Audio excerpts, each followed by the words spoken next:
This episode is brought to you by ChatGPT.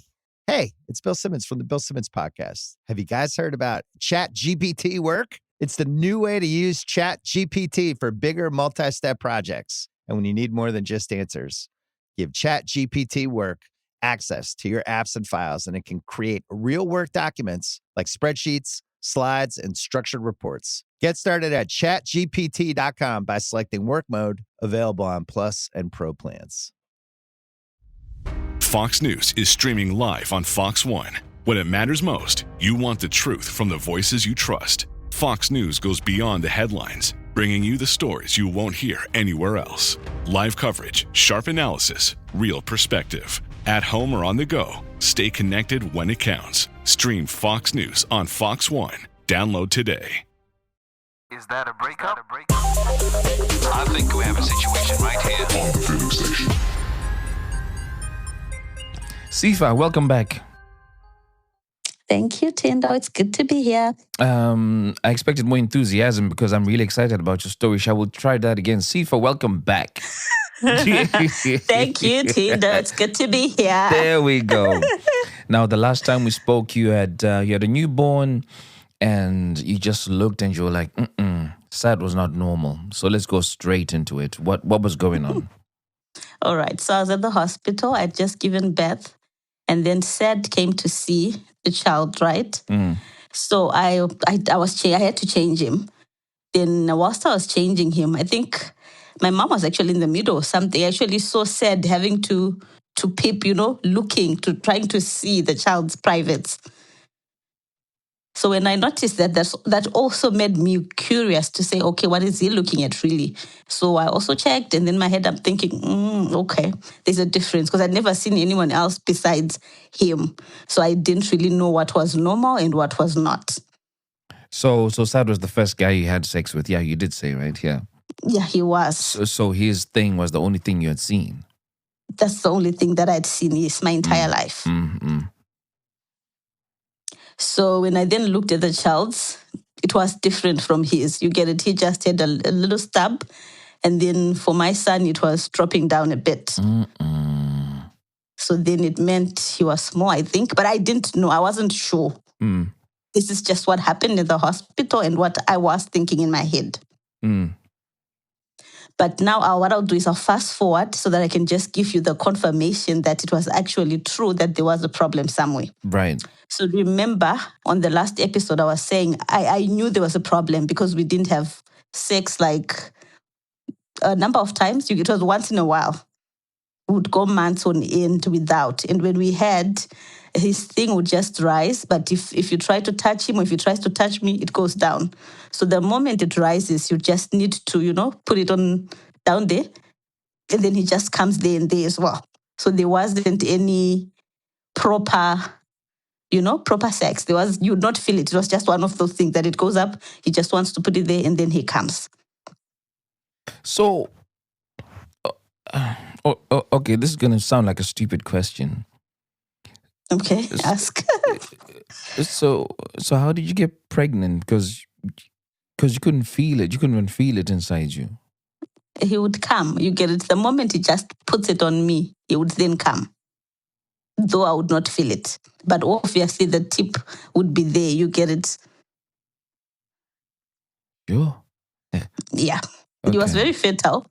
He's very fertile. At least that's a plus for him. Yeah. Anyway, fast forward. Remember, we'd also gone to the doctor and I was saying we had a problem and he was saying, no, there was no problem. I was the problem. Yeah. So fast forward, I'm packing my things, whatnot. I find a book, those work diaries, you get it. So I was just flipping through, trying to see what to keep and what to throw away. Remember, he had left. So this was for his company. The diary was for his company. So he was the one jotting things in it. So there was something written, something that caught my eye. Then I read it. But first, before I read it, disclaimer, Sad, if you're listening to this is not to diss you. I actually feel sorry for you. And I wish you had spoken to me so that would have found a way forward. Unfortunately, you chose to be cruel and you also chose to put the blame on me when you knew that you had the problem. So please do not take this as a diss. And your name is not known. We are anonymous. I'm anonymous, so no one will know that I'm talking about you. So I'll read it exactly as it is. Is that okay, Tinto? Yeah, go for it. All right. So it said, "Oh Lord, I never chose this chronic condition that I am in or that I have. Lord, I pray that you strengthen me through all the torments I'm getting because of this condition. I have this condition because you knew I could handle it. I pray that one day I'll be able to offer my shoulder to someone having the same or worse condition and say to them, you will make it, just trust in God, without making them feel bad or worse than they will be feeling. I don't wish this condition on anyone because I know the isolation that comes with this condition, Lord. I feel more like a leper and outcast. I pray for genuine friends, those who will put hope back into my life. It is a bitter pill to swallow just to know that you are a non-entity, an outcast when you're in such situations. I pray you heal me on this erectile dysfunction faster, and please help me to ignore the insults and blames I am getting. I thank you, Lord, because the vows you made with the church resemble the real life marriage. Your word says we should copy that. I thank you because you are with me in sickness and in health. You are a true companion. Lord, just as I've helped others to get comfort when they were not well, I pray you will raise someone who will give me a shoulder to lean on.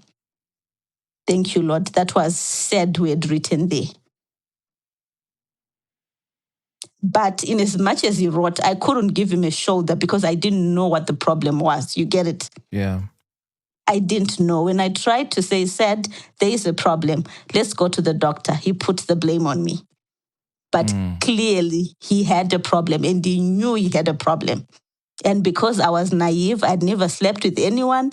I'd never seen any other men. I didn't know the whole, how that whole system down there works for men. You get it? I just knew what we had learned. But when you learn those things, you're laughing and whatnot. So you really don't grasp it or know what it means. Sure. Ishman, just hearing that you... It's heartbreaking, right? How did you feel when you read that on the day you found it? I felt sad for him, but I was also relieved. You get it? Because then I knew I was not the problem.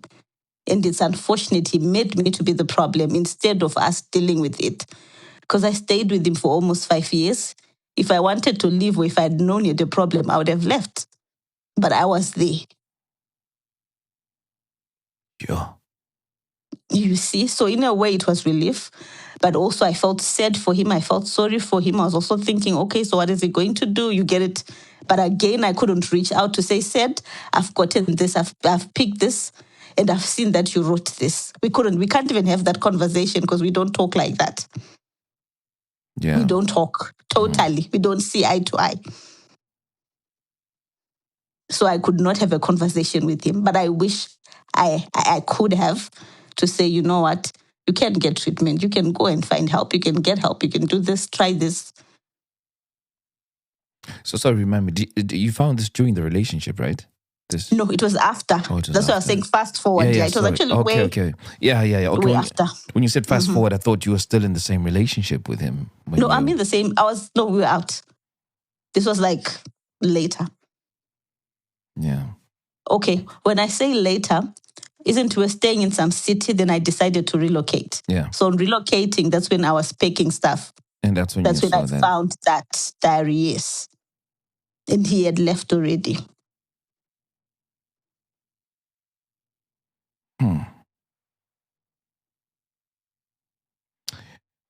There's a personal question.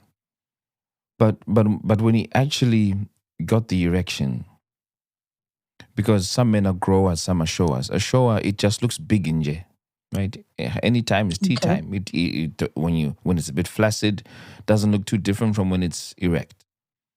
And then there are growers, where it when you see it and nothing is happening, yeah, it looks kind of small.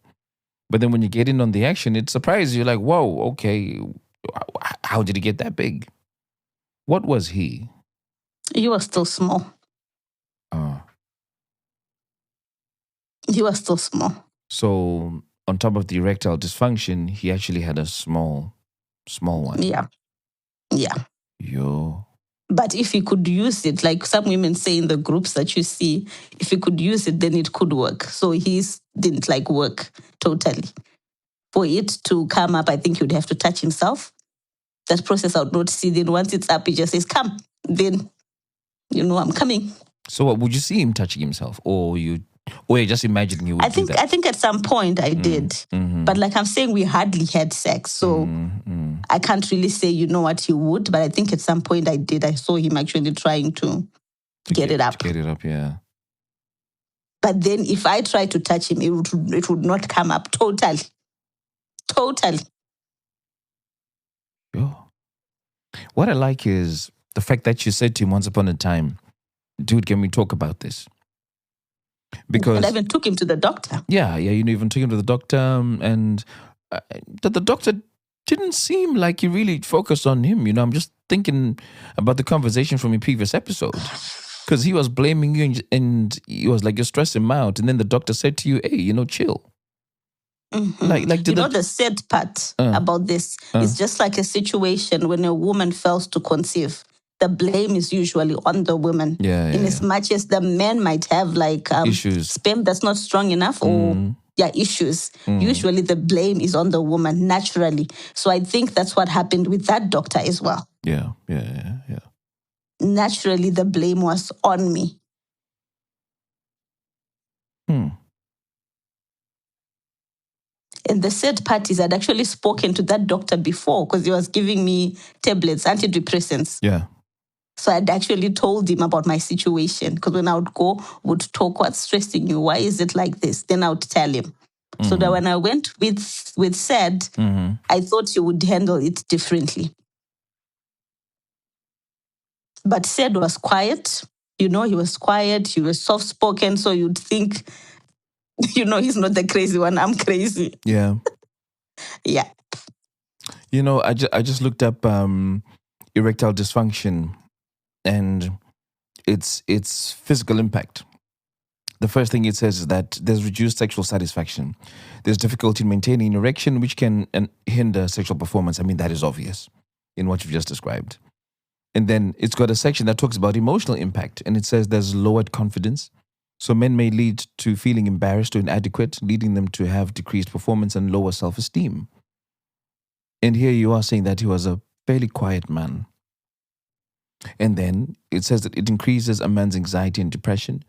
So the stress of dealing with an erectile dysfunction can contribute to mental health issues for men, which might mean anxiety, depression, and generally being withdrawn.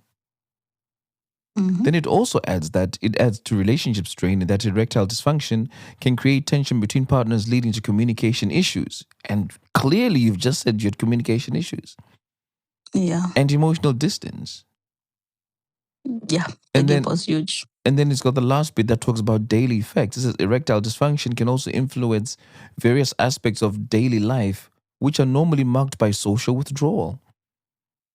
Men tend to avoid social scenes that are stimulating or situations that could result in intimacy because they are scared that they'll fail to perform. Which I think maybe explains why at the moment it touches you, there's two things happening. His brain is already thinking, shit. It's not going to work. And once a man's brain is like that and you get into that zone, it's very difficult to come out of, because the moment you think about, this is what's happening, it gets worse. And the moment you try to say, let me get out, the brain is like, broski, I'm the one who decides what happens here. Yeah. But the sad part is he wouldn't communicate. You get it? I stayed in that marriage for the longest time. And also I think for him to... For 5 years. Wow. Yeah. And for him, had he thought about it, you'd think this person is still here because I could have left. But I stayed for that long. And for him, I also think because he wanted to feel like a man, that's why he would then reduce me and make his family bully me, let his family bully me. They wanted to strip whatever confidence that I had, the little one, take it away, make me feel like I'm less of a human so that he would feel better. And obviously the mother knew. You reckon the mum knew he had erectile dysfunction? Yeah, because when a child is small, right? When they're a baby, when they wake up in the morning, usually their thing is up. Mm-hmm. I don't know how far true it is, but something that I heard. And when I was also changing my baby when I was younger, you'd notice that it's up in the morning. Yeah, we call it morning wood. Oh, okay. I don't know. Oh, it's got a name. Yeah, I mean, I'm just talking about. I'm just talking about the street name for it. Okay, so is it the same for adults or it's just for kids? It's the same for men. You're a boy, as long as you're physically male. It's the same. Yeah, it's got a scientific name. I'm trying to remember. I think it's called nocturnal penile tumescence or something like that. Yeah, we just call it NPT or morning wood. And apparently, this is what I hear, that is actually the best time to have sex with a man because he's got the lowest levels of cortisol in that moment. That's why the erection is like that. Because he's rested, he's at peace, he's at calm, he's easy. So if you guys want to have great sex, do it right there and then because his cortisol levels are at the lowest, which means he will give you the best of what he can before the stress hormones of the day starts creeping in. Oh, okay. We never had morning glories. I think his would not be up. And like I say to you, we slept with our clothes on. You get it? I would be in my full pajamas. You'd be in his cargo pants and a t-shirt. Yeah. So I would not even know if it's up or not in the morning, in our case. Oh my goodness. Ish, okay. Yeah, now you're not laughing, right? No. It's not funny anymore. I mean, this is the complete opposite of what I thought this conversation was going to continue being like. Yeah. Yeah.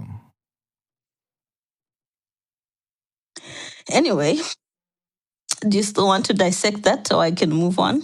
I think we can move on. I think we've been talking about a penis for 17 minutes. Okay. If this was a chat we were having over text, there's that little. Is it a GIF or GIF? I don't know what people GIF. I don't know what they call that. But there's a GIF with this little brown face with eyes that are swinging from side to side. That's where I am now. But we're talking about this thing. We can leave it alone now. Anyway, it's fine. Let me close on that one as well with something, something funny. So, like I'm saying, I'd not seen anyone else, right? So I got to meet a guy. I'm still with him. We've been together for we're in the 6th year now. He's the only person that I dated after this marriage, right? So the first time that I saw him naked, I actually screamed. Like literally, you know? And the bleeding that this guy was crying for, I bled. You get it? When I had sex with this guy, it was hard for him to penetrate. There was blood on the sheets. Which means I can't say I was still a virgin because I gave birth through C-section. So it means nothing was tampered with down there. Yo. So what? Yo. You can ask.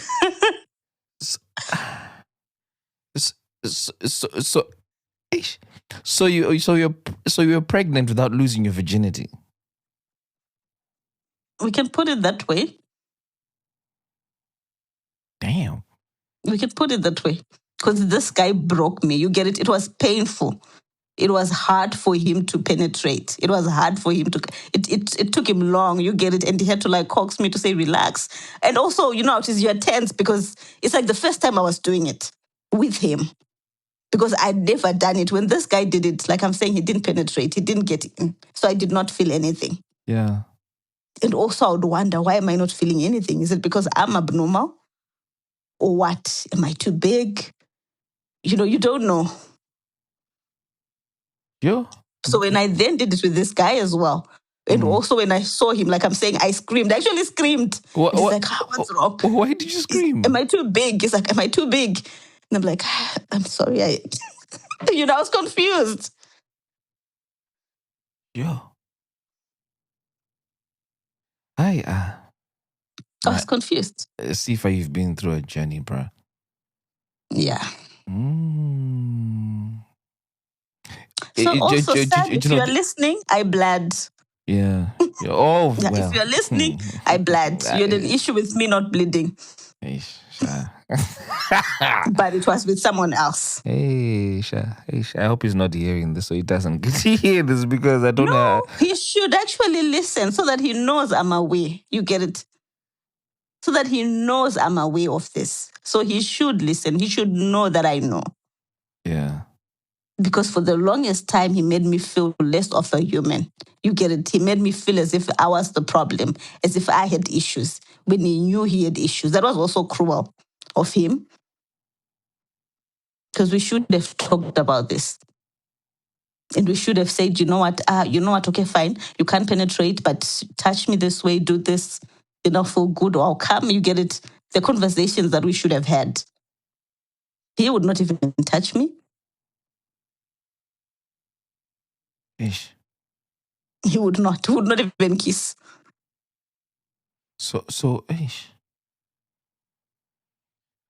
So it's literally what you were saying. That is like, okay, it's ready. Come now. Yes. And I remember the other time, like I'm saying, it would come up maybe once in 3 months or once in I don't know how many months. The other time I was on my period. And he didn't even know I was on my period. I said to him, I can't do it because I'm on. He called his mother to say, you know what, this woman is refusing to sleep with me. Because it was up at that point. What the hell? Because of quite a lot of conversation in my presence. He called his mother. He told the mother. I said to him, I'm on my period. I took off I actually put down my pants so he could see the pad. Yo. And so you saw you on and then you didn't do anything. No, we didn't do it. Yeah. He thought I was lying. I'm speechless, bro. Yeah. Okay, all right.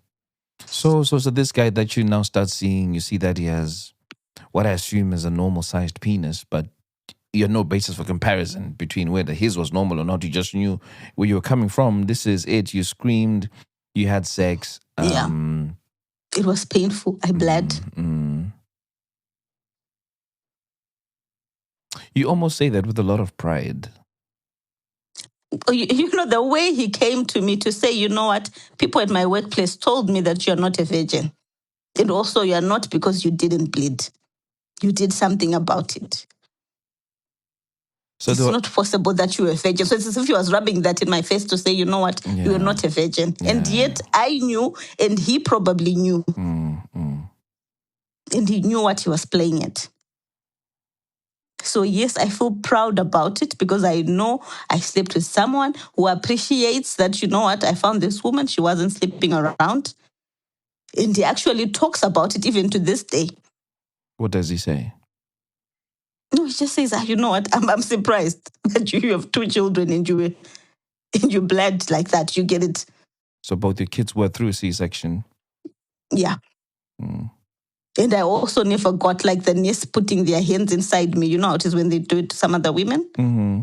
Because I had the fibroid operation. So my gyna said, you know what, you will not go through labor because we don't want a rupture. Right. Oh, okay. So anytime that you feel a little bit of pain, we take out the child, as long as it's after 34 weeks. Mm-hmm. So I never went over 36 weeks as well. Usually I would give birth around 35, 34 weeks. And my children would be very tiny. So even the nurses putting their hands, you'd actually tell them don't. When they check for centimeters, whatnot, so they would not. Mm-hmm. So nothing was tampered with down there.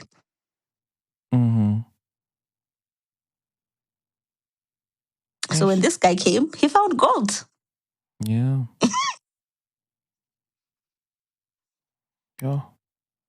Yeah. Anyway, we said we are moving on from that. Yeah. We said we are moving on from that. So after giving birth, I stayed a bit in the same city, right? Mm-hmm. And, these relatives, the mother never came to see my son. They've never seen him until now. Mm-hmm. The father has never seen my son until now. The siblings, the 2 sisters, they've never seen my son until now as well. So they never came. The only person that came was the dead sister, very old one. She came, she saw the child, she cried to say, guys, you're breaking up. And then now, because my daughter could talk and my daughter knew where the dead worked, so every time we'd get into town, she would say, I want to see who? My dad, right? So I would have to take my daughter there. And then now he was saying, or people were saying, I don't know, that I want him back. That's why I keep going to his workplace with the child. It's as if I'm using the child as a clutch. But it wasn't that. I was just taking my daughter to see who? The father. And then also he wasn't giving anything towards child's upkeep. He was not. Even for my son, I did the whole preparation on my own. So you know how it is when you speak, you think, okay, fine, let me try maintenance. I tried maintenance. I went. But unfortunately, he brought a lawyer. I didn't have a lawyer. Then the lawyer put a whole list of things and he lied. There are people taking care of my parents. My dad is sick. I have to fork out money for this and this, which he wasn't doing because when I was married to him, I would actually help with some of the things and some of the things would be done by the sister. So I knew how much he was getting and how he was using it. So after going there, well, since he had a lawyer, sick money is what he was told to give me. So eventually I told myself, you know what, I can't do this. I'll have to leave with my children and start somewhere else, somewhere different, where no one knows me and, you know, where I don't have to deal with all this. And also my daughter won't say I need to see my dad because we'll be in a different city. So I got an opportunity to move out. I packed with my kids. My son was, I think, 5 months, turning 6 months at that time. We packed, we left, we went 500 kilometers away. So we started over. It was tough when we started, obviously, but God is faithful and things always fall into place. Amen to that. It doesn't rain throughout. It doesn't. Amen things change. To that. So, yeah, it was tough. And I remember the other time, I think when he came to visit, because when we moved away, I think he only visited the children 3 times, if not 2. The first time, I think it was to see if we are coping, right? And when we're leaving, the divorce had not been finalized. The car that we're using was my car. So what he then said to his relatives, the only thing that I want is the car, nothing else. So he wanted to take the car away from me. Then I said to them, this is my car. And also, how will I move around with the children? I need to take the kids to the clinic. I need to go to church. I need a car for mobility. If a child gets sick, then what do I do? He wasn't really trying to take care of his family, was he? Because he wasn't. Did you say that he hadn't actually seen his son for a long time? Yeah. Even now, I don't think my son really knows him. And then he's visiting to see how you're coping. Like, what is he expecting to see? Is his desire to see you suffering? And then if you're suffering, then what? Then he's happy. They're happy. But I can't do without him, and I'm not okay. They being him and his family? And his family. But what they didn't know was, even when we were married, I would foot majority of the things. You get it? Because I would share bills half. And then the rest of the things, when his salary is done, I would cover because I would hustle. I would do a lot of things when we're still in that city and I would make a lot of money. So I would cover the majority of the bills. And if they wanted anything in the rural areas, I'm the one that would send because I'm the one that had the money. Do you know what? Yeah. I had some life experiences a few years ago, many years ago. And they taught me a really important lesson that up until today I uphold.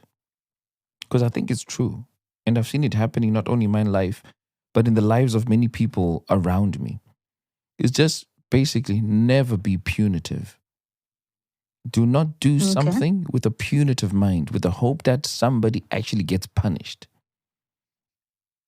In the way that he is coming to check if you're okay, because he's being punitive. In his mind, I'm the man, I earn some money, I should be able to take care of you. I'm choosing not to look after you, so you must suffer.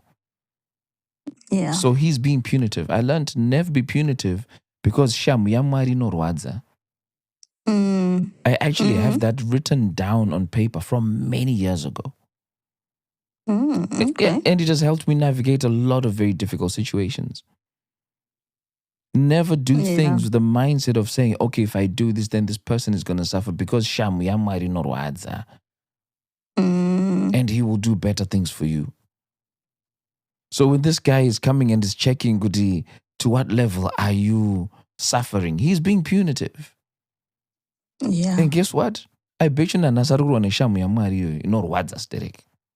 Yeah. I don't know because I don't talk to him. I don't talk to any of his family. But yeah, I don't think it's okay. Anyway, let's move. I think that will also come up at the end. Yeah. How many minutes do we have left? We got time. Hey Feelers, allow me to interrupt you just for a few seconds to remind you that Note to Feelers is a weekly publication from me where I talk about really, really deep stuff. And so far we've done episodes like lying can be healthy and how the modern dating power dynamics have changed because men want to be chosen too.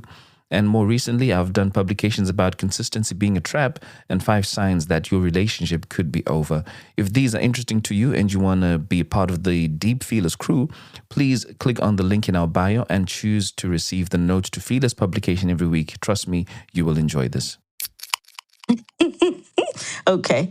So I moved. When the first time he came, funny enough, you know what? I so wanted him to be in his children's lives that I even gave him a room to sleep in. I gave him a bedroom to sleep in the first time he came. I let him so that he could see his children, right? So he did. Then he left the following day. I don't think he brought anything. I don't remember. Then the second time he came, this time I said, no, unfortunately you can't come because then I was with my person. I was already dating this guy that I'm with now. How long had it been since you left where you were? I think it was 3 years later. You sound like you picked a number out of the sky, Sifa. No, I'm serious. Because isn't we separated? I moved away from him in 2018, right? Mm-hmm. And then I think he came to see the children probably sometime in 2019. Then I started dating this guy in 2020. That's 2 years. Yes. So when he came again to see the children, I was now with someone. And I said, no, you can't what? Come to the house. Right. And make a plan for your own accommodation or what. So he had to come with the evening bus. And then he saw the kids for a few minutes because you know how it is. He doesn't know them. The kids don't know him. So there isn't much conversation or what. The kids check out. So he came. I think my brother was there. They went to Pizza Inn. They got food. And then he left with the evening bus. But he had seen the children, I think, in the afternoon. Because in the morning when we got here, he went to a friend's place. He bathed. He stayed there. Then I took the kids and my brother. Yeah, then he left. Then did he come again? Then before leaving the country, he came again. But he didn't tell us where he was going. He actually lied. Then he saw the kids for less than an hour, I think. I don't remember. But he hasn't seen the kids like more than 4 times from 2018. And this is 8 years later. And he hasn't spent like a day with the children. A day, just a full day. He's never. And he doesn't call like constantly. Like now, I think he last spoke with them in June. So, anyway, he came, he left, right? And then now, guess what? Now we're in 2026, right? I'm sitting in my office. It's a busy period whereby you have to balance things and whatnot, right? So it was, I think, around 7. So, contravision, right? Contravision on windows, whereby when someone is outside, you can see them, but they can't see you when it's during the day. Right. And then when it's evening, Oh, it's called contravision. I didn't know that. Okay. You can double check. I think it's called contravision. And then in the evening, when there's light outside, in the room, they see you. The person outside is the one that sees you. Yeah. So we're busy balancing things. I was sitting in my office. I have someone standing. We're trying to see, okay, what do we do? Why is it not balancing? Then someone is knocking on the window. So I'm thinking, oh my God, is it a customer again? And it's almost 7. I'm like, guys, no, we can't open. Let's finish off. It's like 2 hours after closing time. So just let them be. We'll see them when we're going out. The person keeps knocking. And then now the guy that I'm with, the guy that is in my office that I'm calculating with, says, you know what? That person is pointing at you. I think they want to see you. Then I looked. I didn't even recognize. I didn't even see who the person was, but I just stood and went where? To the door, right? Mm-hmm. So I'm on the door. Guess who I see? Sad. It's him. You. Sad, standing there. So I'm like, what? You get it? He's at my office. Yeah. Then I say to him, okay, I stand because I'm still, shocked. Then he says, I want to see the kids. Then I say to him, okay, fine. I'll go and pick them up when I'm done with work. Then he says, I want to maximize time. Mind you, this is 7. It's in the evening already. Mm-hmm. And it's cold. This happened in June. This June. Can't believe it. Mm-hmm. I say, okay, fine. Let me call a taxi that I sometimes use. Then I call the taxi driver. May you please get the kids from my house and also come with the auntie, the maid, right? So he says it's okay. Then I get back. I start working. I think he was parked outside. But you know what I'm thinking? How do you just turn up at my office? Mm-hmm. What if my person was waiting for me outside? No, but didn't you say that your person was there though? Who said to you, I think that person is knocking at the window for you? No, that wasn't my guy. That was a workmate. Oh, okay. A subordinate, yes, a workmate. Okay. We were calculating things. We're still in the office with the guys. And there was one person in my office. Mm-hmm, mm-hmm. So the person that was in my office is the one that noticed that someone wanted to see me. Okay, gotcha. So the kids come with the taxi. We are there. Remember, this was on a Friday. I already have my own plans. The weekend is planned out even for the children. I say to him, then he says to me, where can we go? Where can I take the kids? Then I say to him, right now. Then he says, yeah. Then the kids, when the kids saw him, they were confused. My daughter is like, so you drove from where you stay. You get it? And it's like overseas, but she's confused. Then my son is asking, where did you come from? How did you get here? You get it? They're confused because they don't know what's happening. Yeah.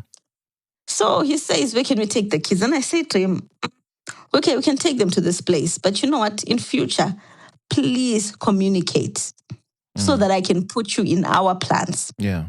Then he says to me, these are my children. I can see them anytime that I want. Mm-hmm. Okay, if they're your kids, then you should not have come to my workplace.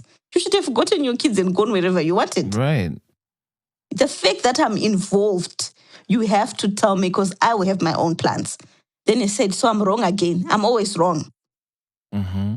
Then I said to him, look at this. I showed him a chart. I was supposed to go somewhere that evening with a friend. I said, look at this. Mm-hmm. I was meeting up with this person at 8 p.m. Yeah.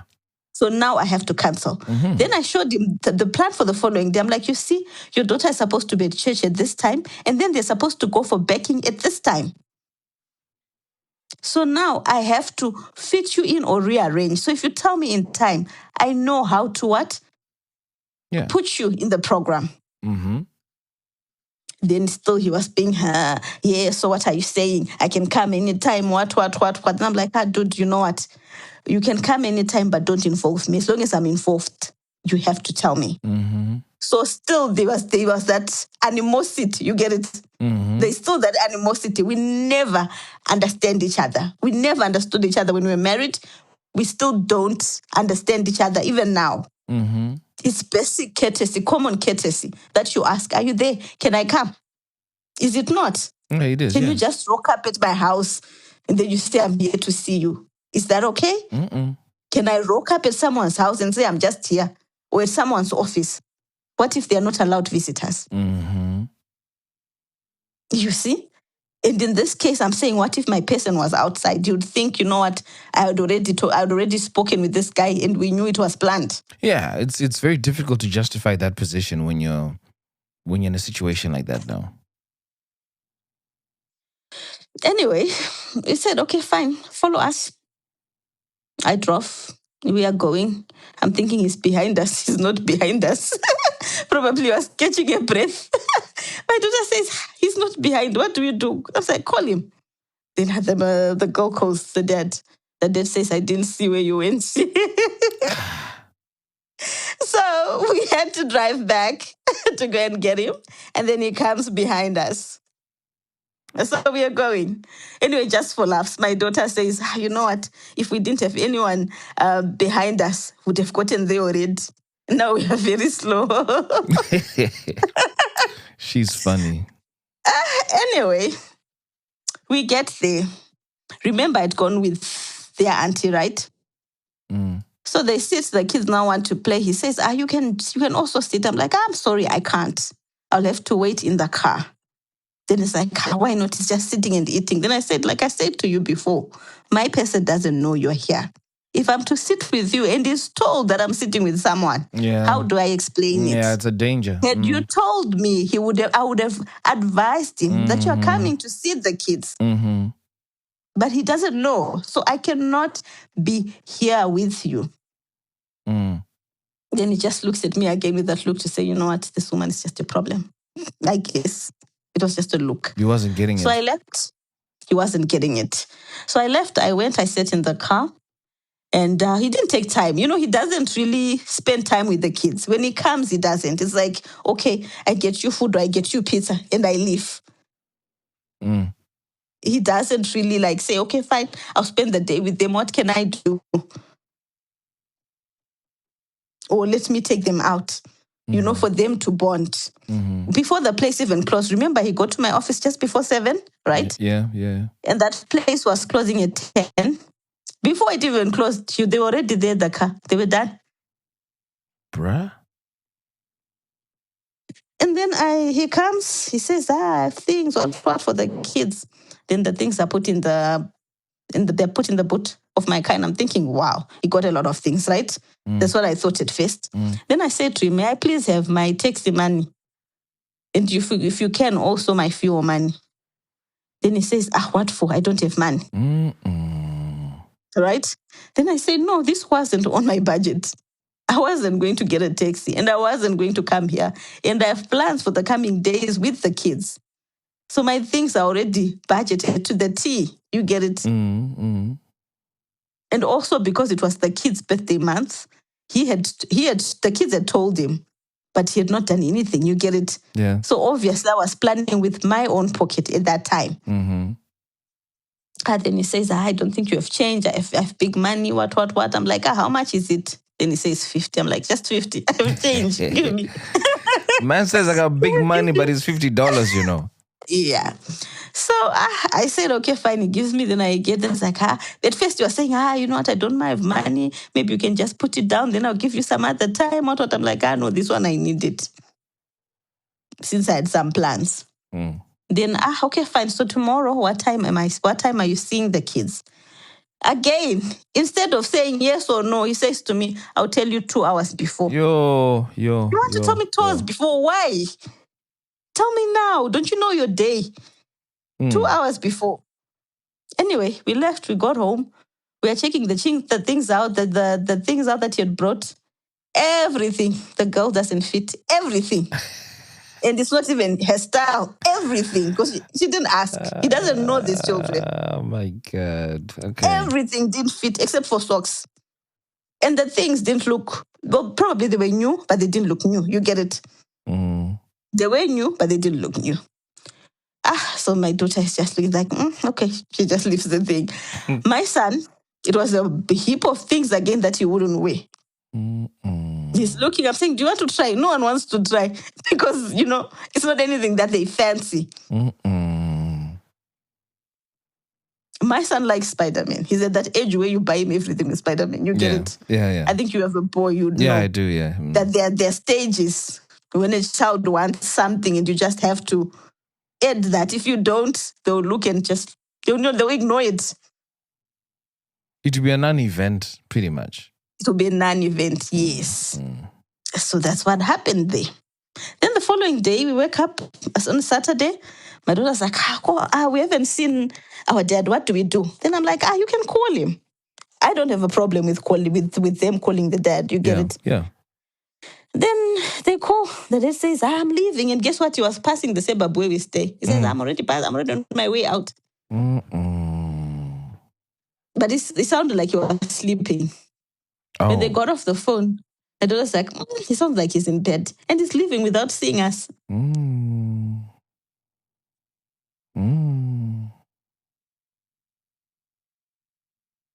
Yep. Yeah, this guy's really not trying to. He's really not trying to be a part of the kid's life at all. At all. Yeah. Okay. But anyway, so he left. And then the daughter's birthday was coming in a few days. I probably was traveling. He forgot to call or to even send a message. And she was heartbroken, like broken to the core. So I just sent him a message. I said, may you please call? You know, I'm a mother. Yeah. Obviously, people will say, you can't do that. You'll be begging him. Your pride, what. But when it comes to my children, yeah, I don't have pride. You get it? If I have to ask to beg, because they're still young, they're at an age where they don't understand. When they're older, they will know and you can even explain to them. You get it? But now when they're young, you can't say to a child, your father forgot your birthday, and then you dig it in. You can't. Yes, I sent him a message. I said, please, you forgot your daughter's birthday. May you please call? I also sent the sister a message. Please call. Did he call? And then after that, he called later, but the sister called. The sister called. And then we also had a conversation after when I was saying, you know what, it's better he brings one thing from outside than bring a whole stack of things which won't be worn. One thing that when the children put that thing on, people will say, wow, this is beautiful. And they'll say, we got this from our dad. You get it? So like they don't have clothes. So they don't need a whole, So we had a conversation. We spoke at length with the sister that I went to say sorry to. You remember? Yes, I remember, yeah. Yeah, because I'd asked her to call the children to say happy birthday. Yeah, and she was saying it's the wife that bought the clothes. It's the wife that not her brother. Because now he's married. Yeah, now he's married and he's got a child. He's got a family out there. Then I'm like, you tell them next time they don't have to. They can give me $10 or what, then I'll buy what the kids what they will use, not just anything. Yeah. So I need to applaud this man for something. Oh, okay. What's that? Yeah, something that he's also doing right now. He is paying maintenance. Oh. Though it was forced. By who? Not that he wanted. He was forced by who? So now they are in the same state with a relative of mine. I can say a brother. Right? So he'd been sending the same money that he would send when he was in Zimbabwe. Oh, okay, yeah. The same amount, which is like very little, which doesn't do anything. With that money, I could not even pay the children's fees or even get uniform. Nothing. You get it? So now, my brother then works with children. So that's his area of specialty. Okay, yeah. So he said to him, you know what? I can work you. I can make you my case. And at first he wanted to refuse. Then he says, you know what? Check me up.